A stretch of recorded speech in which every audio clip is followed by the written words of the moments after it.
दिल्ली में बीजेपी के मुख्यमंत्री पद के उम्मीदवार हर्षवर्धन होंगे। थोड़ी देर में संसदीय बोर्ड की बैठक होने वाली है, जिसमें इसकी घोषणा हो सकती है। मुख्यमंत्री प्रत्याशी के मसले पर पार्टी नेतृत्व के सख्त रुख को देखते हुए प्रदेश अध्यक्ष विजय गोयल ठंडे पड़ गए हैं। सवाल यह है कि विधानसभा चुनाव से महज 1.5 महीने पहले बीजेपी को यह फैसला क्यों करना पड़ा। इसके पीछे दो बड़ी वजहें हैं। पहली, आम आदमी पार्टी के असर को कम करना। दूसरी, क्लीन इमेज के नेता को पार्टी के चेहरे के रूप में पेश करना। सूत्रों के मुताबिक बीजेपी मान रही है कि अरविंद केजरीवाल सीधे सीधे कांग्रेस को फायदा पहुंचाएंगे। कांग्रेस और आम आदमी पार्टी की लड़ाई के बीच बीजेपी पिछड़ती लग रही थी। इसकी एक वजह दिल्ली बीजेपी का कोई एक चेहरा न होना भी माना जा रहा था। हालांकि विजय गोयल लगातार कैंपेन में जुटे थे और कार्यकर्ताओं में भी जोश भर रहे थे। इसके बावजूद यह मैसेज जा रहा था कि बीजेपी को ऐसा चेहरा सामने लाना चाहिए जिसकी इमेज क्लीन हो और जिसकी ईमानदारी पर विरोधी दल भी आसानी से उंगली न उठा पाए। इसी कमी को भरने के लिए हर्षवर्धन को लाने का फैसला किया गया है। और सूत्रों की माने तो ईमानदार छवि वाले हर्षवर्धन के नाम पर राष्ट्रीय स्वयंसेवक संघ और नरेंद्र मोदी ने भी सहमति जता दी है। आपको बता दें कि हर्षवर्धन राष्ट्रीय स्वयंसेवक संघ के पुराने कार्यकर्ता रहे हैं। 1993 में दिल्ली की कृष्णनगर सीट से हर्षवर्धन ने चुनाव लड़ा और जीत हासिल की। हर्षवर्धन दिल्ली की पहली विधानसभा के सदस्य बने और बीजेपी सरकार में स्वास्थ्य और कानून मंत्री भी रहे।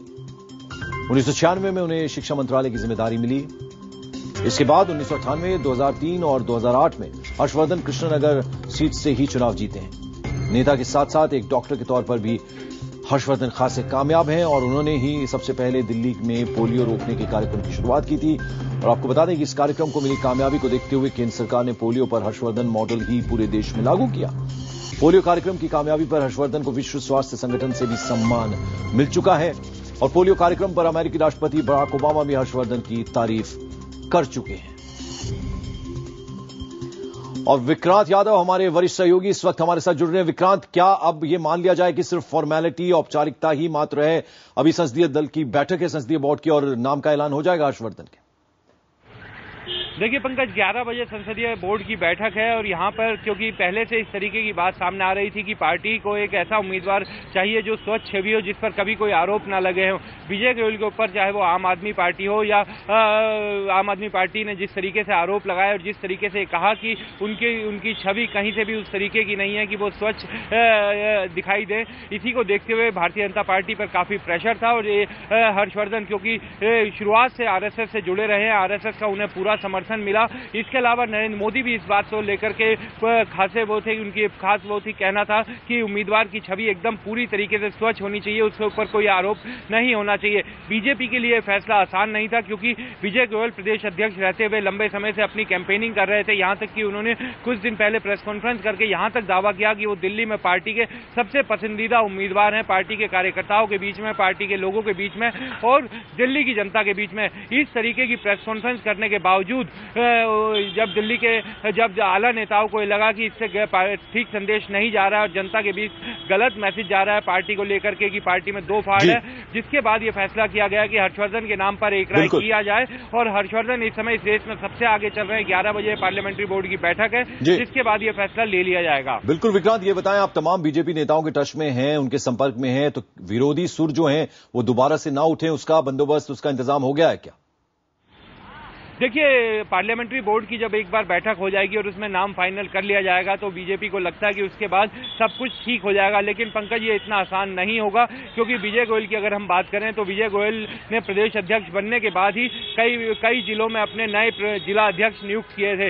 वो पूरी तरीके से विजय गोयल के लॉयल आदमी है, लेकिन राजनीति में पाला बदलते टाइम नहीं लगता। लेकिन अब विजय गोयल कितना नुकसान कर पाते हैं, क्या पार्टी उन्हें पूरी तरीके से मना पाती है? उन्हें जरूर यह आश्वासन दिया जाएगा कि उनकी केंद्रीय राजनीति में जगह बनाई जाएगी। अगर 2014 के इलेक्शन में पार्टी अच्छा करती है, पार्टी की भूमि, तो उनको एक केंद्रीय नेतृत्व में भूमिका दी जाएगी। लेकिन क्या वो उन्हें पूरी तरीके से मना पाएगी, ये कहना अभी बहुत मुश्किल है।